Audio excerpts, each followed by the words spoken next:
Amém. Que a graça e a paz do nosso Senhor Jesus Cristo continue nos nossos corações. Nós estamos felizes e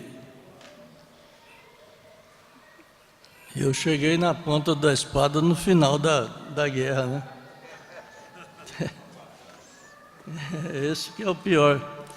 Eu nunca preguei nesse horário, né? Então eu sou meio desesperado, né? Faz uma hora que eu estou perguntando para o irmão Moisés, pastor Moisés, que hora que é? Mas tá bom. Eu achei importante o pastor Daniel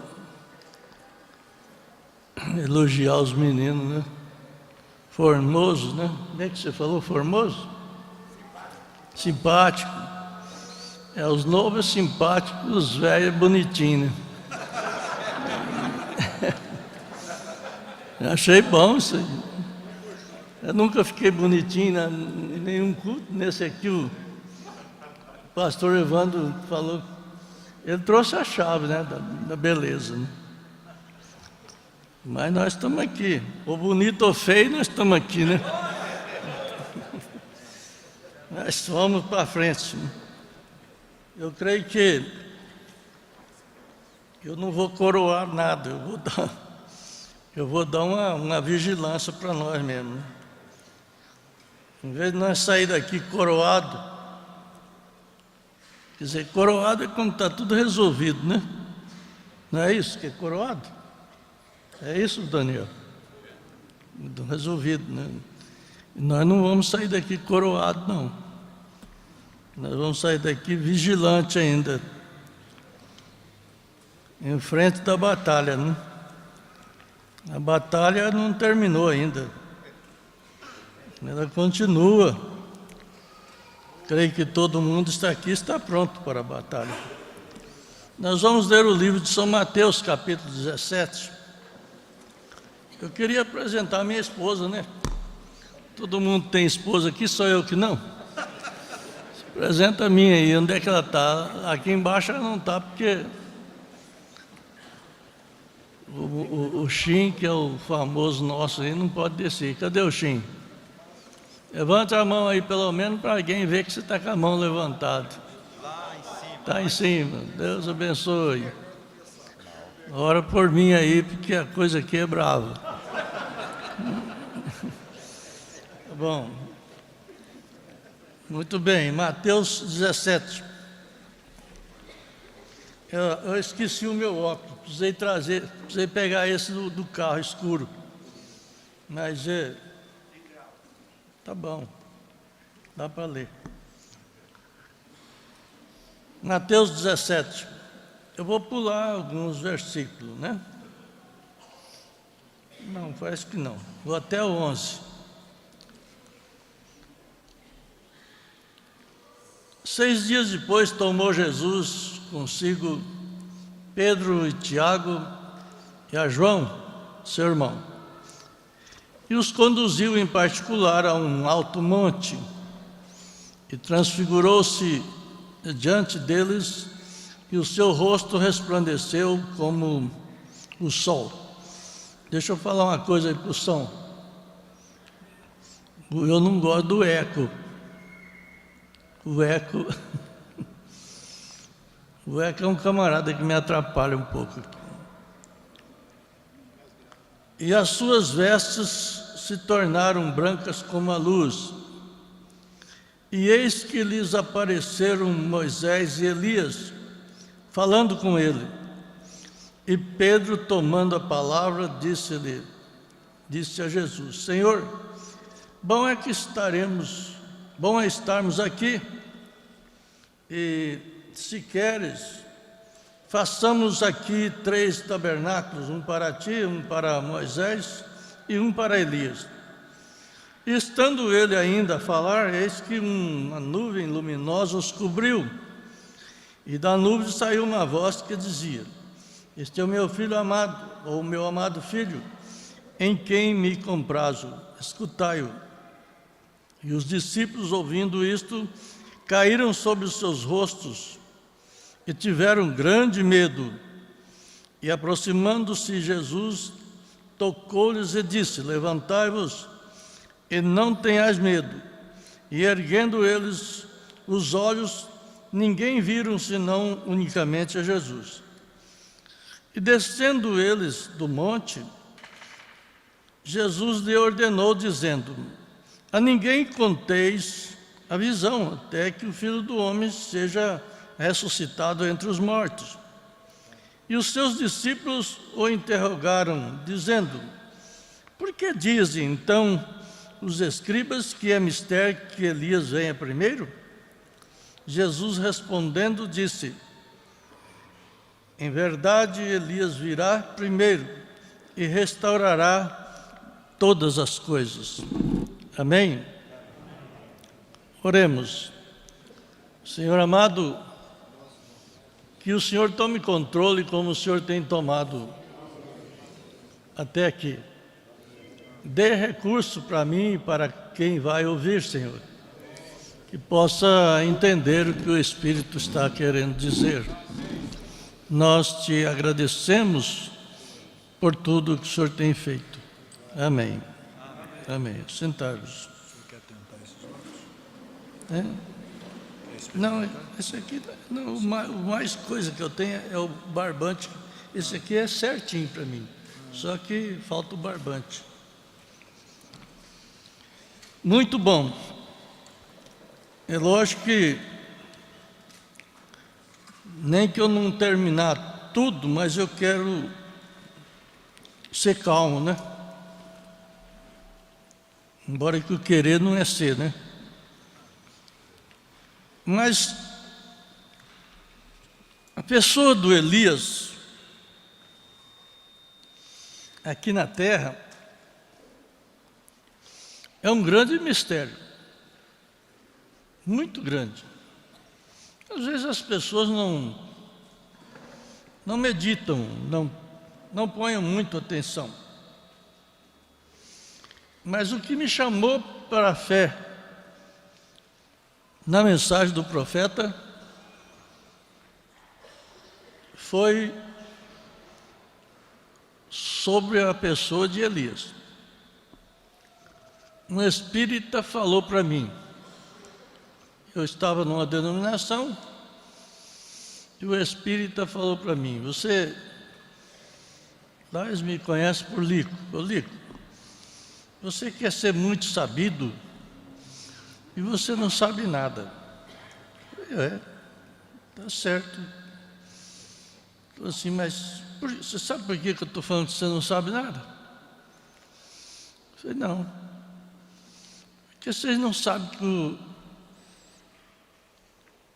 que o espírito de Elias está na terra. Vocês não sabem disso. Eu falei: mas aonde está escrito isso? Na sua Bíblia. Na minha não está, mas lê na sua Bíblia. Aonde? Eu não sei aonde. Procura os pastores dos 6 aí. Eu fiquei naquela, mas será que está mesmo? Andei procurando, ninguém me deu informação. E eu já estava meio preocupado com as denominações. E um dia a minha esposa falou para mim assim: olha, tem um homem aí que fala bastante mesmo. Eu falei assim: olha, de conversa eu já estou até aqui, ó. Mas um dia, na hora do almoço, eu cheguei em casa e quando eu saí, ela estava com o rádio ligado no pastor Joaquim. E ele falou sobre o Elias. Quando ele falou aquilo me mexeu comigo. Mas ele está falando sobre o Elias, vou prestar atenção nele. Foi aonde eu encontrei o que era o profeta Elias. Mas ele é um mistério, até mesmo hoje no nosso meio. Porque é misterioso e as pessoas não sabem o que é o espírito de Elias. Mas na mensagem, o quarto selo, parágrafo 380, o irmão Branham disse: Elias nunca morreu. Com certeza ele não morreu. Ele apareceu novamente uns 800 anos depois, ao lado de Jesus Cristo, no Monte da Transfiguração. e ele não está morto. No 7º selo, no parágrafo 89, ele diz: agora há somente uma pessoa que poderia cumprir isso. O profeta estava falando de uma personagem que estaria aqui na terra. Vocês vão ler lá no 6º selo, no 7º selo. Há somente uma pessoa que poderia cumprir isso. Apenas um espírito que já esteve na terra. Que eu saiba, teria que ser Elias, em seu tempo. E estava predito que seria, que não é nada mais a não ser o Espírito de Cristo. Presta atenção nesse assunto. O Elias é o Espírito de Cristo. Isso é muito difícil de se entender. Embora que entender não é muito necessário, é necessário crer, como nós já ouvimos, mas você não crê sem saber também. O saber, o crer é o primeiro degrau. E o saber é a coroa do degrau. Porque aquele moço que estava, o eunuco que estava caminhando ali na época de Jesus, ele estava lendo Isaías 53. Com certeza ele estava ansioso para saber alguma coisa, mas não estava aprendendo nada. E Deus sabia disso. E trasladou Filipe, jogou lá na espera do eunuco que vinha em cima de uma carruagem lendo a Bíblia. E perguntou para ele se ele estava entendendo o que estava lendo. Ele disse: como que eu posso entender se eu não tenho quem me explique? Então não é só crer, é crer e entender. E só conhece o poder de Deus se for nascido de novo. Aquele que é nascido de Deus de novo pode ver o reino dos céus. Aquele que não for nascido não pode ver. Então, veja bem, o espírito de Elias é Cristo. Cristo é o que está controlando o nosso ser. Não tem como nós sermos cristãos sem Cristo. Nós podemos ser crentes sem Cristo, mas não podemos ser cristãos sem Cristo. Não sei se vocês entendem isso. Porque Cristo é a unção de Deus para vivificar a matéria morta na terra. Quando você fala, eu estou na igreja do Deus vivo, você tem que entender que nós todos somos mortais, mas quando o Deus vivo está em nós, nós passamos a serem deuses vivos. Então aqui está o Deus vivo, Deus vivendo em carne humana. Nós aprendemos isso. Agora, na mensagem Olhando para o Invisível, no parágrafo 11, o profeta diz: não só de pão viverá o homem, disse o Senhor, mas de cada palavra que procede da boca de Deus. E o seu físico, ou melhor, o ser físico do homem, é para ser cuidado. Não é este todo o motivo pelo qual Deus o colocou sobre a terra. Não é só o cuidado do corpo, do físico. Porque o que Ele fez, o que Ele faz com este ser físico, resulta em muito pouco é a sua alma que conta.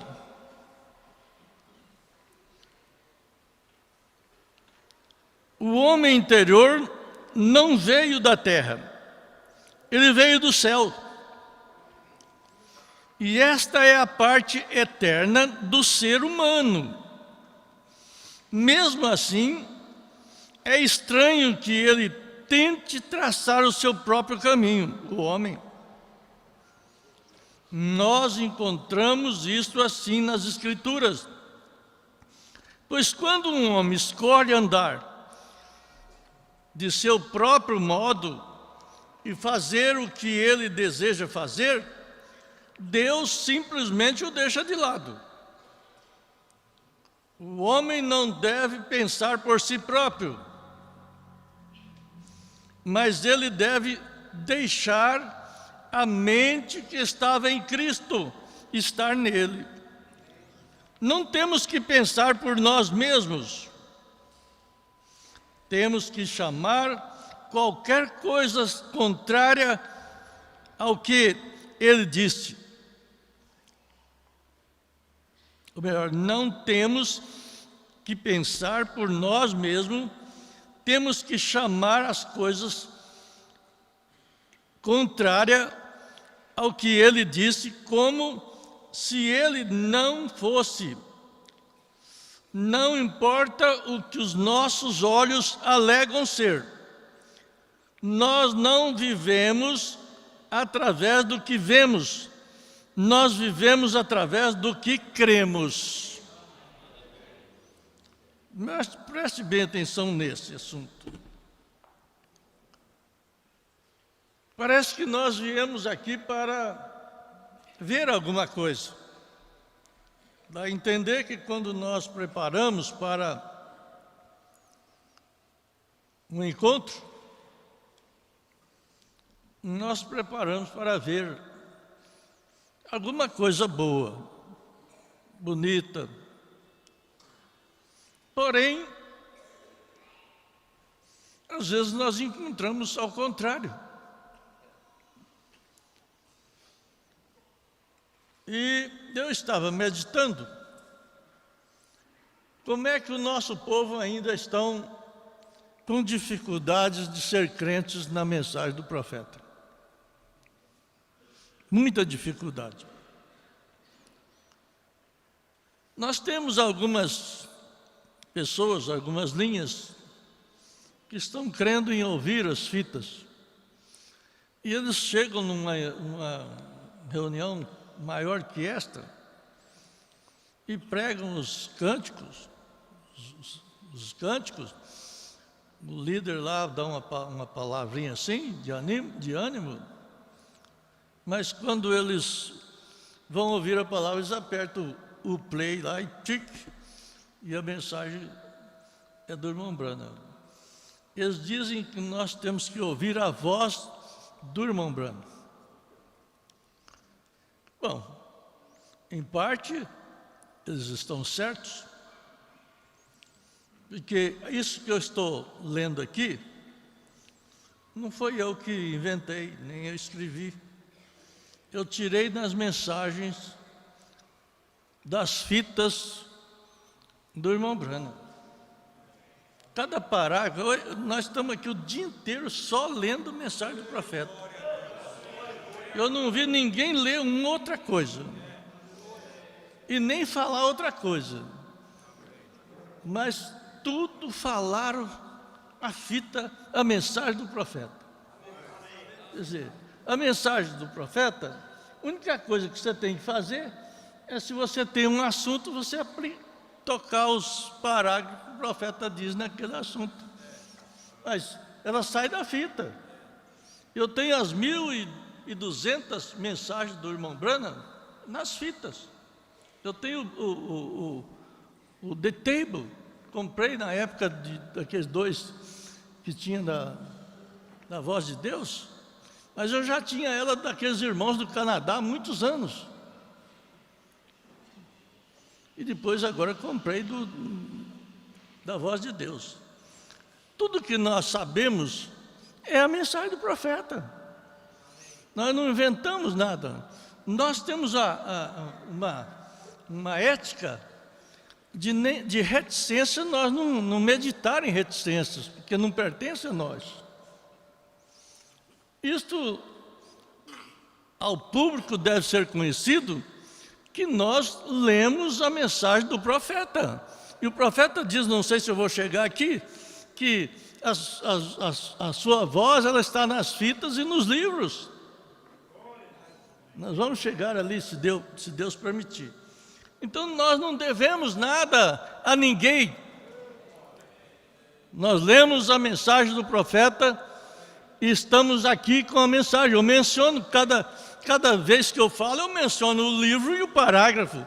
Se você tiver a fita, liga ela e vê se eu estou errado. Então veja bem, nós não precisamos tremer com isto. Nós não temos que tremer. Nós estamos certos com Deus. Agora veja bem, teremos nós os cristãos muitas dificuldades se vivermos pela visão natural. Porque você vê, a visão natural, ela é formalista. Ela é formalista. Se formalizar qualquer situação de fé, ela é humana. Ela é humana. Mas se você entrar em espírito, ela passa a ser o sistema de Deus. Vamos ali na frente. Pois no invisível está o adversário e está a nossa vitória também, no lado invisível. Às vezes nós viemos aqui com a intenção de ver, e Deus fala de uma forma que nós não estamos vendo. E Ele fala na sua alma. E você, mesmo que fale aqui alguma coisa, você sai entendendo aquilo que o Espírito quis que falasse. Agora, no parágrafo 32 desta mesma mensagem, olhando para o invisível, me disseram que uma serpente pode olhar para o olho de um pássaro e atrair aquele pássaro com o seu encantamento. E ela fita seus olhos de tal maneira, se aquele pássaro der a sua atenção àquela cobra, só por alguns momentos, aquele pássaro estará confuso e ficará completamente paralisado. Vocês olham e observam o que está acontecendo no mundo atual. Com os vídeos, os YouTubes, o WhatsApp, veja o que está acontecendo. Às vezes você está tão alegre, levanta cedo, que é difícil você levantar cedo alegre, né? Mas às vezes você levanta alegre, o diabo, um zap para você. Você fala, mas foi o irmão, não foi o diabo. Que coisa, você está falando que é o diabo e foi o irmão? Se o Espírito Santo usa homem, o diabo usa quem? Se o Espírito Santo usa homem, e o diabo? Usa o cabrito, a galinha. Não, ele usa homem também. Aí nesse zap você desmorona, acabou o dia para mim. Por quê? Você está acostumado a dar ouvido para esse tipo de zap. Ele joga o YouTube no lugar que vai te desequilibrar a sua fé. A nossa fé tem que ter equilíbrio. Você não pode pender nem para um lado nem para outro, nem para a esquerda nem para a direita. E a serpente pegará o pássaro. Eu posso crer nisso, pois eu conheço outra serpente, o diabo. Pois se ele alguma vez conseguir colocar o olho com os seus encantamentos, aí ele mostra que o rock and roll moderno e todas as suas tolices do mundo, quer dizer, todas as suas tolices do mundo, Se ele alguma vez puder te apanhar, jovem, rapaz ou mocinha, apenas o tempo suficiente para colocar o seu encantamento em você. Você já viu que nós encantamos com as coisas? Você fica admirado. Acontece uma tragédia, você fica admirado com a tragédia. Admirado para quê? Você não sabe que o mundo jaz no maligno? Não é coisa de estranhar para um crente, para um cristão, ver o que está acontecendo. O que Jesus pediu ele não pediu, olha, tira eles do mundo, porque está sofrendo muito no mundo. Ele não falou isso. Eu não os peço que tire do mundo, mas que os livre do mal. Qual mal? De roubar você não rouba mais, de matar você não mata mais, de adulterar você não adultera mais. Você saiu, então todos os maus saíram? Não, o mal do mundo está na informática. Embora que Deus também está usando ela para rebater. Eu costumo dizer que a informática é uma árvore, é o jardim do Éden. É o Éden satânico que está na nossa frente. Tem duas árvores, a árvore do conhecimento do bem e do mal, e tem a árvore da vida, que também é Cristo ali. Muito pouco vídeo te alimenta. Muito pouco vídeo te alimenta. Porque existem vídeos de crentes, de chamado cristão, derrubando outro cristão. Aí você começa observar, mas será? O fulano está falando a pregação dele está falando contra aquele ali. É Cristo? Você fica pensando. Esse pensamento que você dá, pensando, será que fulano está certo, será que fulano está errado? É o olho da serpente. Você se torna um pássaro no olho da serpente. Um momento de pensamento te pode trazer uma dúvida e você não alça o voo. O cristão tem que estar ausente dessas coisas. Levanta a cabeça e vai para frente. Siga em frente. Fala o que quiserem falar. Fazem o que quiserem fazer. Você está crendo na mensagem do profeta desta era. Quando você está muito apavorado, muito angustiado,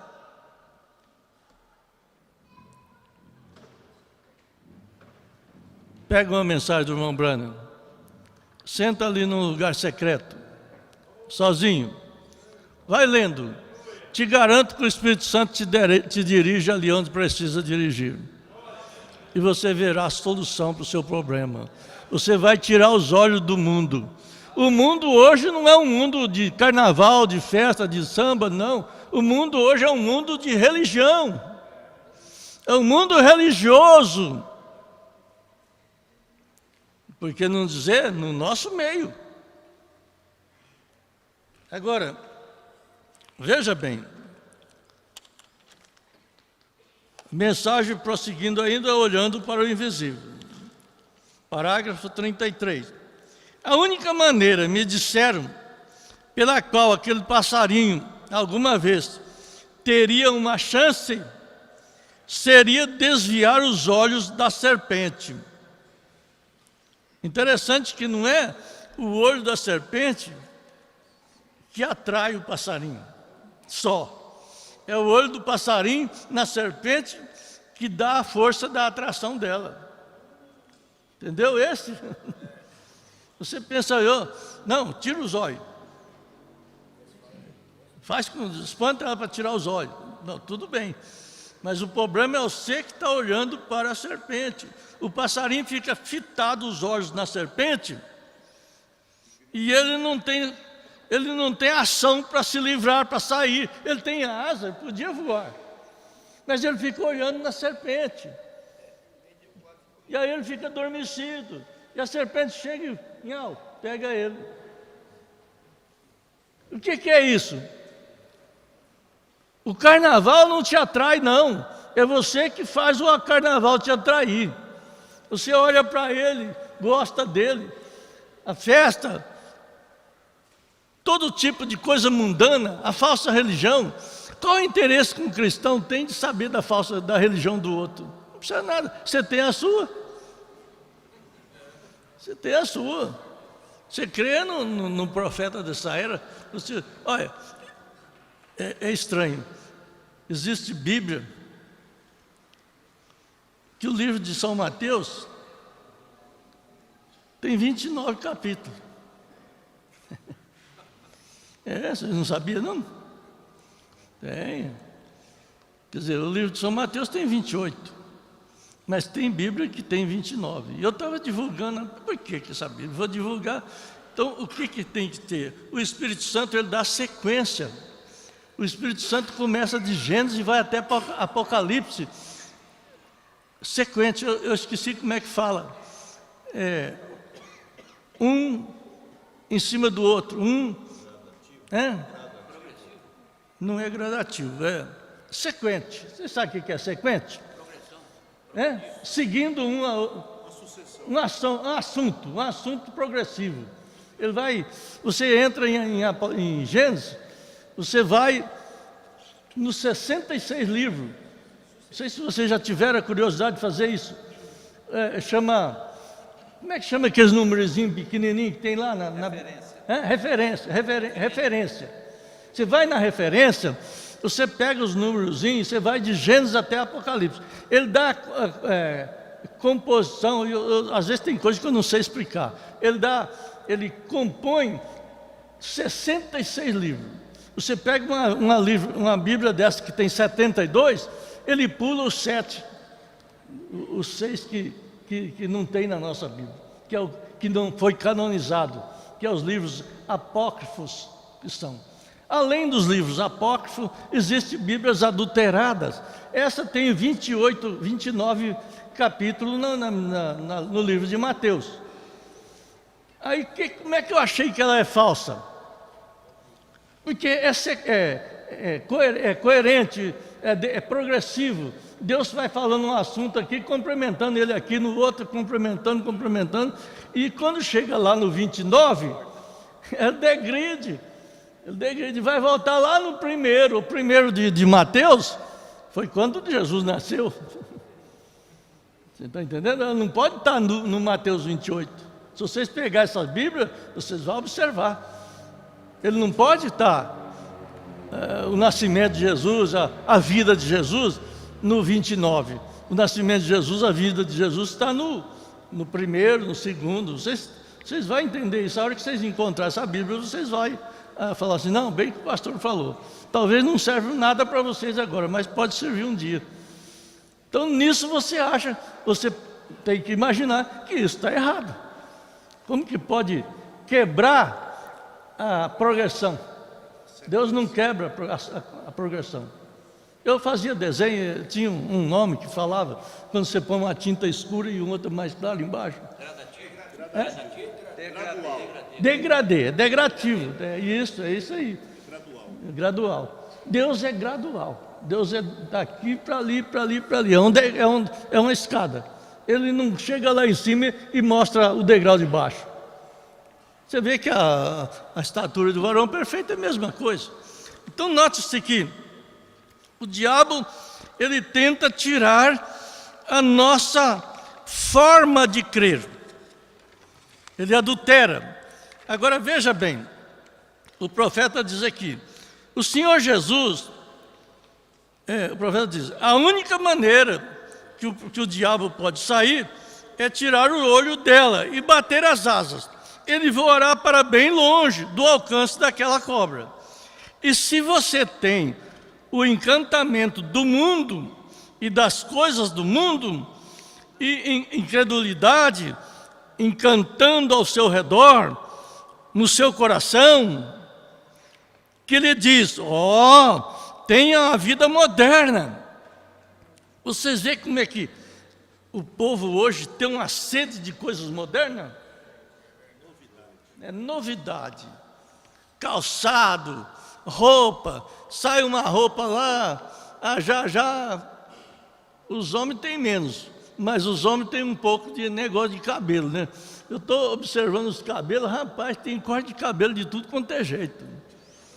Tem risco para todo lado. Eles estão fazendo uma aração na cabeça do povo, dos moços, né?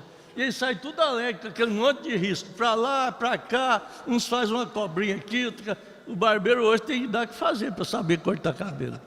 Não é fácil, não. E um vê o outro já quer também. Parece que a ilusão do mundo é que satisfaz a vida. Essa é a realidade. O cristão está isento de tais coisas. O Espírito Santo está te levando a um renovo interno. O externo não tem renovo, gente. O que fala alto na vida de uma pessoa é os anos, é as idades. 40, 50, 60, 70, dali a pouco você viu o cara arrastando. Era tão bonito, tão moderno, tão belo, e agora está arrastando. O janeiro faz isso. E se Deus não reformou por dentro, você está no mato sem cachorro.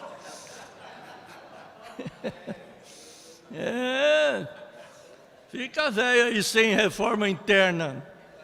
Você vai ver onde é que você vai parar. Ninguém pensa isso. E quer a vida moderna. E o diabo está chamando. Veja.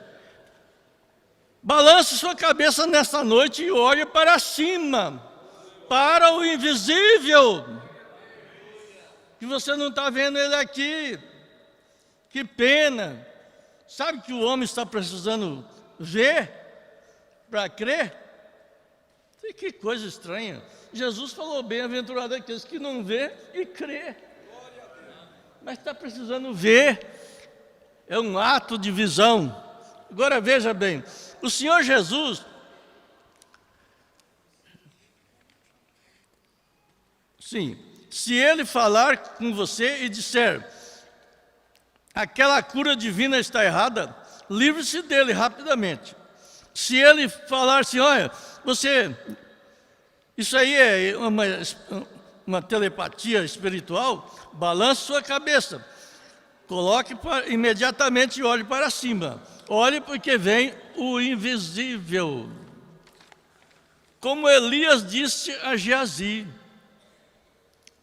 seu servo, lá em Dotã.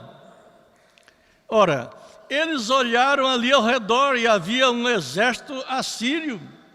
Ali havia tudo para derrotá-los, porque este homem de Deus era capaz de dizer ao rei de Israel a respeito do que o rei da Síria estava pensando em sua câmara de dormir.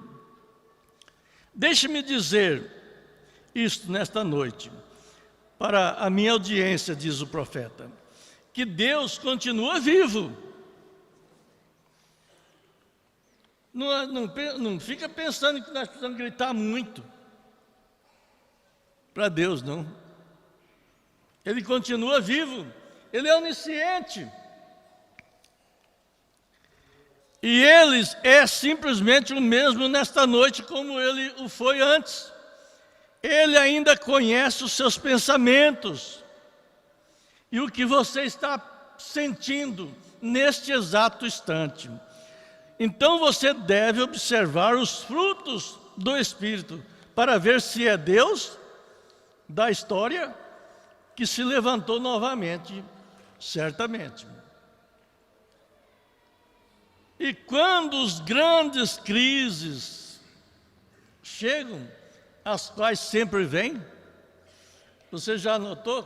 Quem de nós não tivemos crise e quem de nós não temos crises? Nunca se viu um tempo de tanto psicólogos e tantos psiquiatras, neurologistas, como tem hoje. É a profissão mais fácil de você ganhar dinheiro hoje. Porque o povo está tudo neurótico, tudo cheio de problema. tudo cheio de dificuldade, tudo cheio de carência. Não é carência, é querência. Está tudo cheio de querência. Nós vivemos querendo mais e mais. E quanto mais você tem, mais você quer. E se Deus te der um tanto, você ainda quer mais. Se Ele te der outro tanto, você quer mais. É querência. Porque nós pensamos que a vida eterna é aqui. É isso que nós estamos pensando. Nós não vemos que temos que morrer aqui para viver ali. E quando as grandes crises chegam, as quais sempre vêm, então quando Geazi, sendo apenas um morno membro da igreja, quando ele não tinha visto o que Elias viu, porque Elias estava acostumado a andar pela fé, ele estava olhando para o invisível o tempo todo, e ele sabia o que Deus havia dito no Salmo: os anjos do Senhor acampam ao redor daqueles que o temem. Elias sabia disso, o morno não sabia. Aquilo era diferente para Elias, mas Geazi havia estado prócrido naquilo, pelas metades. Ele apenas era um membro de igreja. Então Elias disse ao Senhor, ele disse: Senhor, mostre um sinal aqui, abra os olhos desse homem e deixa ele ver o que está ao redor dele. E quando Deus abriu os seus olhos, ele viu cavalos de fogo puxando carruagens de fogo. E elas estavam todas ao redor daquele velho profeta. Elas estavam ali o tempo todo, mas ele simplesmente não as via. E nesta noite, eu diria a mesma coisa, que o Deus, o qual estava no além, no primeiro capítulo do livro de Atos, enquanto ele estava sendo levado para cima e os céus ficaram sobre os seus pés, aquele mesmo Jesus disse: eis que eu estarei sempre convosco, eu nunca vos deixarei e nunca vos abandonarei, e as obras que eu faço, vós fareis também, eu estarei convosco. Vocês acreditam assim? E em vós mesmo, até o fim do mundo. Não é um pouco de tempo, não é só aqui no culto. A maneira de um verdadeiro profeta. Em parágrafo 43. E então ele nos deu todas as coisas. Agora nós temos a garantia da nossa herança. Tanto que, ora, ouçam bem, eu gostaria de pregar sobre aquele assunto, mas realmente parece bom para mim neste momento. Vê? Que nós temos a garantia daquilo, pois um dia nós andamos em pecado. E após sermos batizados no seu nome, e ressuscitados com Ele em ressurreição, nós temos sido tirados do pecado. Nunca mais queremos voltar ali novamente. Veja, temos a evidência do que temos. Estamos potencialmente na ressurreição de toda a morte. Bem, se nós pudéssemos sair do pecado pela fé nele, ou se pudermos sair do pecado na fé nele, e se houver pecado, quem desejaria voltar para a lata de lixo de pecado outra vez? Veja, nós passamos da morte para a vida. Amém? Agora veja bem, como Elias foi para o Jordão, aqui que nós vamos começar a entrar no assunto. Elias foi para o Jordão um dia e tocou com Eliseu e partiu de volta e atravessou de volta e voltou com sua porção dobrada. E quando nós tocamos o Jordão com Cristo, nós adquirimos uma porção. Porém, quando retornamos, nós estamos vindo com as duas porções. Nós adquirimos vida eterna. Ressurreição de pecado, agora em justiça com o Espírito Santo. E então de volta com Cristo. Nós voltamos com ambas, ressurreição física, e nós já obtivemos a ressurreição espiritual. Nós temos duas porções dela, sempre um tipo de Cristo e a igreja. Eliseu e Elias. Nota-se que Eliseu, o profeta diz numa mensagem que representa a igreja. E Elias representa Cristo. Cristo e a igreja. Note bem isso aí. Aí, em seguida, a próxima coisa tomaram lugar para mostrar que eles eram o tipo e antitipo. Elias voltar quando ele se encontrou com Eliseu. Ele disse que estava indo para outro lugar, para julgar. Bem, ele disse, Eliseu, vive o Senhor e vive a tua alma, que eu não vou te deixar. Por quê? Ele tinha cortado tudo. Ele só tinha uma coisa a seguir. Era Deus. Não consigo voltar para meu trabalho. Eu tenho queimado todas as minhas ferramentas, o Eliseu falando. Eu beijei a minha família, beijei meu pai e minha mãe. Dei a Deus pelas últimas vezes sobre a terra. Então eu vou com você. Eu não vou deixar o Elias. E assim é que os homens fazem quando corta cada linha do tempo. Isso quer dizer, veja bem, nós cremos na mensagem do profeta. Todos nós cremos. Não temos como dizer que não cremos. Estamos aqui lendo a mensagem, observando. Mas você já cortou a sua amizade com o mundo? O profeta chega a dizer numa mensagem que o Eliseu deu tempo dele ir lá e beijar o pai dele, despedir do pai dele.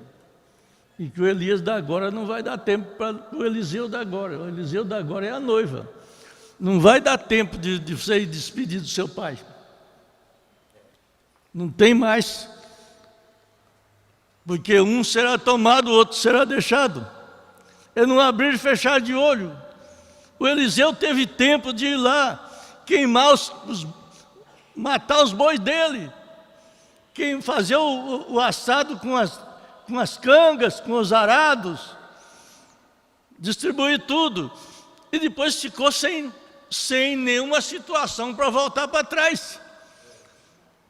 Porque você está pensando que naquele tempo dava para comprar boi outra vez, era fácil de comprar boi, fácil de comprar canga. Não, ele pensou nisso, o que eu vou fazer lá atrás? Eu não tenho mais boi, eu não tenho mais canga, eu não tenho mais arado, eu tenho que seguir, eu não vou deixar você para trás não.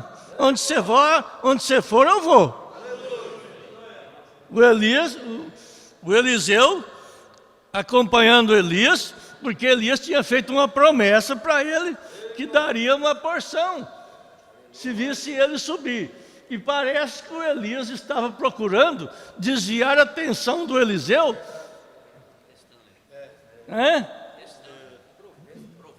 Provando. Parece que, olha, você fica aí que eu vou lá. Não, eu não vou ficar porque onde você for eu vou. Você fica aí fica em casa, não vai na igreja não, fica em casa. Fica.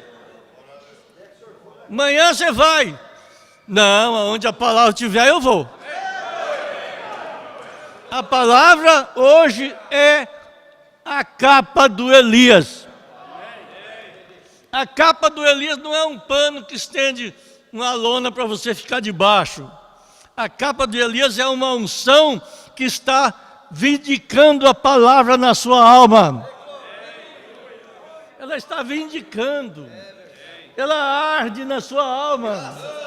ela deixa você firme e fixo naquilo que você... Acompanhando o Elias. O Eliseu não deixou. Fica lá que eu vou. Não, onde é que você for, eu vou. Veja, ele disse, eu vou com você. Você mora aqui. Disse, como a sua alma não vai deixar você. Ele foi para a escola de profeta, segunda etapa da viagem. Em seguida partiu para o Jordão. Ele disse, fique aqui enquanto eu vou para o Jordão. Olha, o Jordão representa a nossa queda, a nossa dificuldade. E você sabe que quando nós entramos em crises, nós começamos a refletir que Deus não está olhando para nós. E esse reflexo de que Deus não está olhando para você, ela atrapalha o curso da sua vida. Não dê ouvido a esse espírito. Levante a cabeça, bate as suas asas, vai no Jordão, desce no lugar pior. O profeta tem uma mensagem que chama vales, valeta nos vales, ou vales nos vales, valeta nos vales. Está lá em Ezequiel, parece. Israel fez valeta nos vales. Olha, o vale é o lugar mais baixo que tem. E fazer valeta no vale não dá nem para pensar. Por quê? Porque ele sabia que ali ia secar demais e a única água que ia ter era nas valetas dos vales. Você chega à posição que você não acha recurso em parte nenhuma da vida. Nada que você olha, você tem socorro. Quando Davi chegou nessa situação, ele dizia, olhei para os montes e perguntava, da onde vem o meu socorro? Nem dos montes. Tem vezes que você não tem socorro. É você mesmo. A coisa está dentro de você. Deixa a sementinha brotar. Dá água para ela, leia a Bíblia, entra em pânico você mesmo, com você mesmo. O homem de fora com o homem de dentro.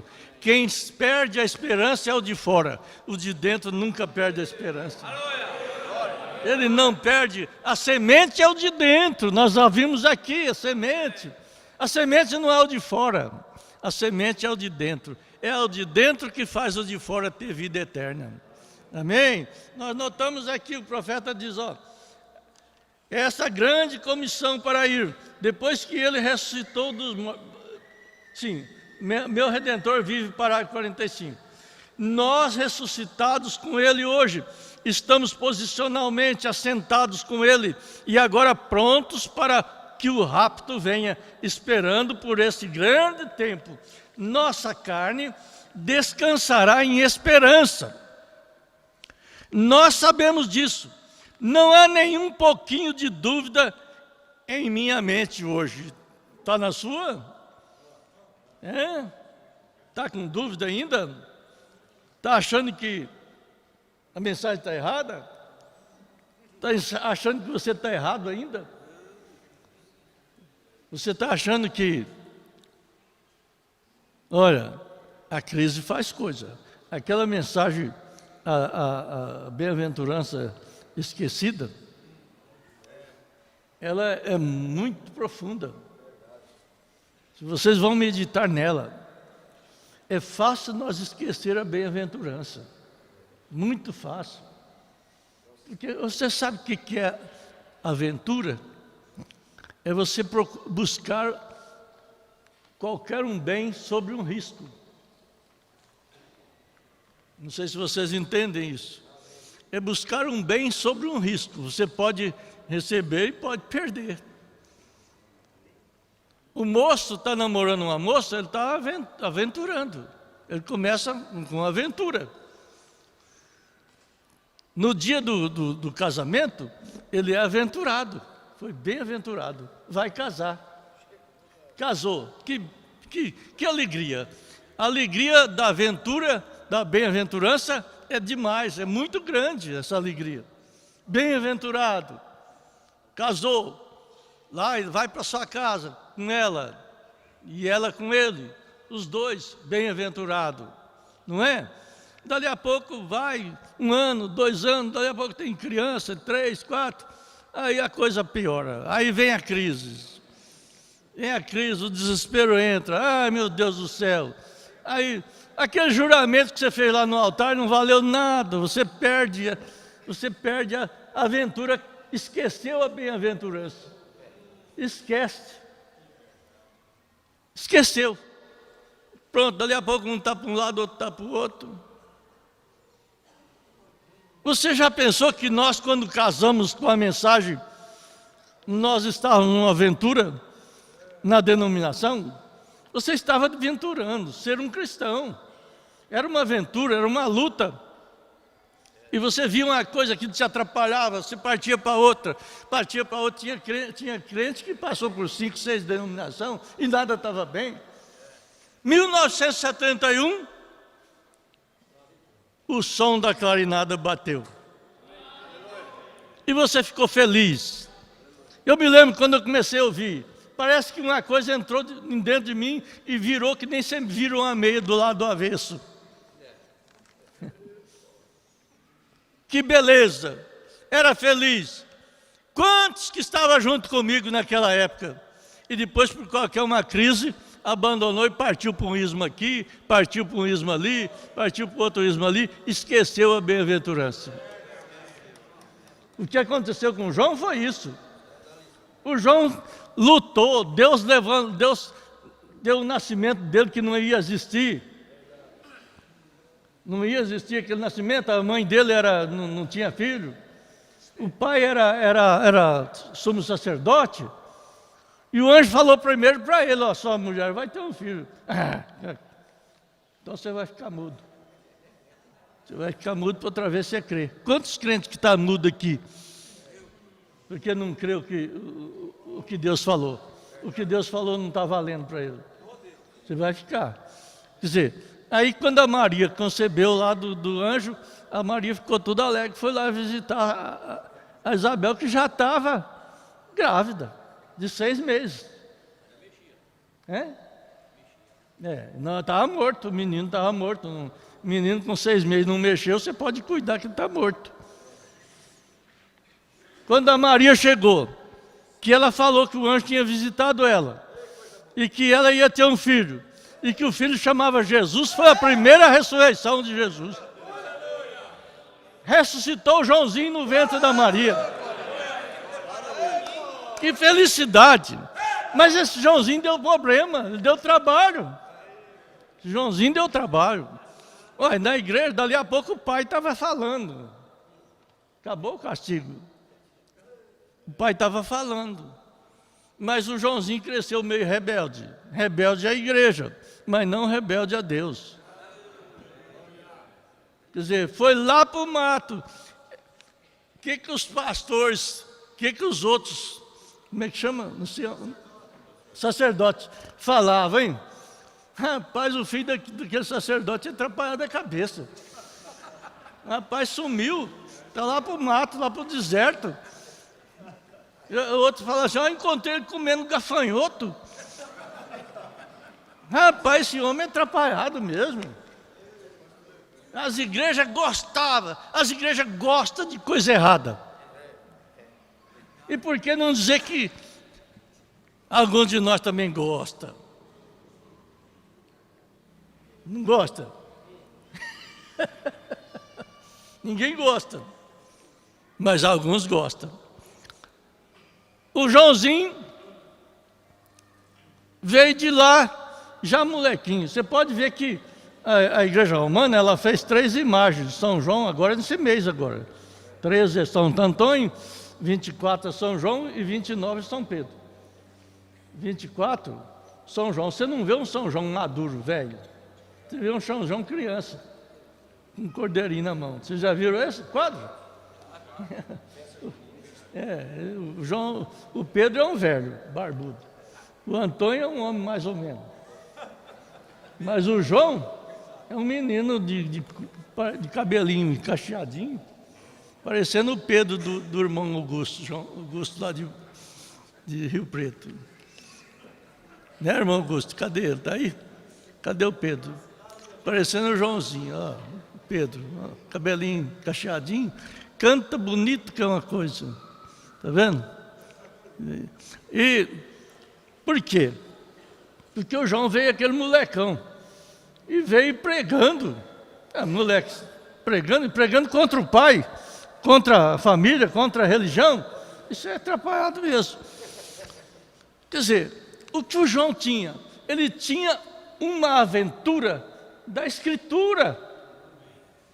Lá em Isaías, ele com toda o que os outros falavam que ele era atrapalhado, mas ele sabia que aquela Escritura era para ele. Ele veio e começou a batizar. Mas esse atrapalhado está fazendo uma religião? Tá. E Jesus, outro atrapalhado, inventou que ele era Deus. E por romano ele inventou que ele era rei. Aí a coisa atrapalhou mesmo. Rei. Por romano tinha que ser morrer, porque se não morreu um rei, o outro não entra no lugar. Para os outros ele era um Deus. Ué, nós vamos querer um outro Deus? Nós já temos um Deus. Então isso aí vai precisar morrer mesmo. As condenações foram duas dessa forma. Uma porque Jesus era rei e outra porque Jesus era Deus. Você viu como é que é? Nós estamos na mesma situação.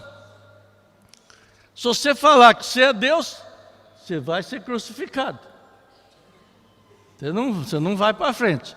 Se você falar que você vai ser a rainha, é pior ainda. Ué, um homem querendo ser rainha? A coisa tá estranha. Mas pensa bem para vocês verem. Sempre a notícia de Deus invade os filhos de Deus e eles não se incomodam com o que falam. Eles incomodam com o que fazem, com a sua fé. Creia somente. Quando João chegou, foi apresentar Jesus.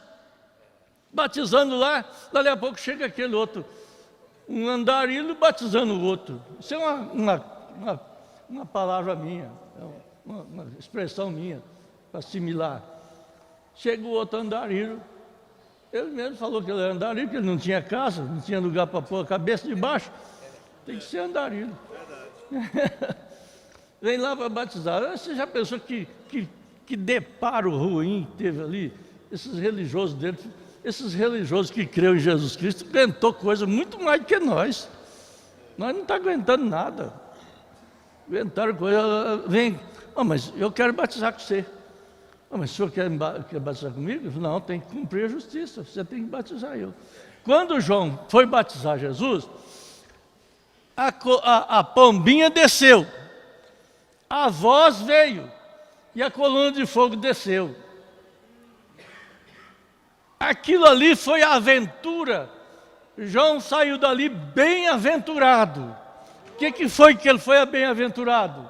Ele venceu o propósito que ele tinha com Deus. Ele apresentou o Cordeiro de Deus que tira os pecados do mundo. Ele saiu todo aventurado. Agora, depois que você é bem-aventurado, o que você quer mais? Você vai querer mais alguma coisa depois que você está bem-aventurado? Você luta para comprar uma fazenda, e trabalha 50 anos para comprar aquela fazenda. Quando você compra a fazenda, bem-aventurado. Você vai fazer a festa, bem-aventurado. Aí depois você vai jogar a fazenda fora. O que Jesus aconteceu com João? Foi preso. Porque ele não estava só apresentando Jesus, ele estava contra a falsa religião. Aí quando ele foi contra a religião, Deus falou assim para ele: olha, fala para eles que lá cresce e você diminui. Quando ele foi preso, a crise chegou a crise na cadeia. O profeta diz, lê lá para vocês verem. O lugar é muito ruim, muito sujo, muito difícil. Aí, quer dizer, a crise faz a gente esquecer da bênção. A crise faz você esquecer da aventura que você teve.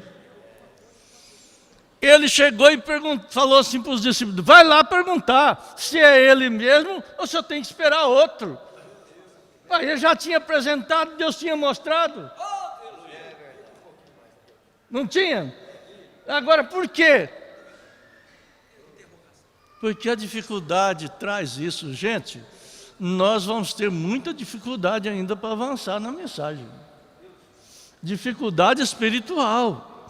Não vai esperar fome não, que tem gente que está morrendo de comer. Não é de fome não. É fome e sede de justiça.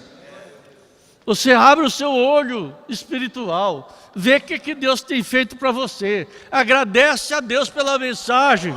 Agradece a Deus pelo programa de rádio que nós tivemos em 1971. Se aqui a maioria já não está mais, não são mais daqueles, mas os seus pais foram. Se você está aqui porque seu pai trouxe. Irmão Daniel, pastor Daniel, eu lembro a luta que seu pai tinha para você ser crente na mensagem. Ele era um homem que saía visitando, não tinha cultura, mas saía visitando. Quando ele estava aqui visitando, chegava gente na igreja. A igreja daqui deve, a maioria, não sei, já deve ter morrido muito, porque faz tempo. Só eu faz quase 40 anos que estou aqui. Ele trazia, eu ainda falei isso para minha esposa hoje, para o irmão Nelson, ele visitava, ele era bonzinho, ele era bravo, mas era bonzinho. E deixou isso aqui, esse nome, Daniel, foi bíblico. Esse nome deve ao seu pai, a sua família que está aí. Nós que estamos aqui por causa da mensagem do profeta Elias. O Espírito de Cristo que está em nós, fazendo isso. É o Espírito de Cristo que está dentro de você. Não foi uma religião, não. Se nós for olhar, a nossa religião parece que é a pior de todas.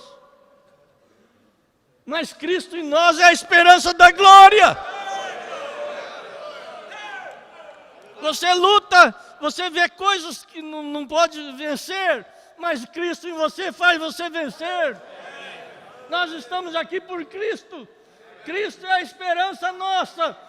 Nós estamos felizes e muito felizes com Cristo. Deus abençoe vocês. Deus abençoe a nós. Deus abençoe Goiânia. Deus abençoe o pastor Joaquim. Deus abençoe todos os pastores que não esqueceram a bem-aventurança. Eu não me esqueço a bem-aventurança.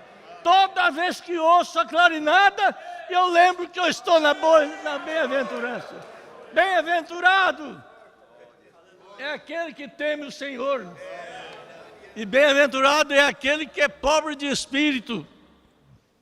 Pobreza de espírito não é só ser bobo, não. É você não ter um espírito para estar criticando e arrumando coisas. É ter um espírito manso e humilde. É o que Jesus quer que nós estejamos. Amém? Deus abençoe vocês. Em nome do Senhor Jesus Cristo. Amém.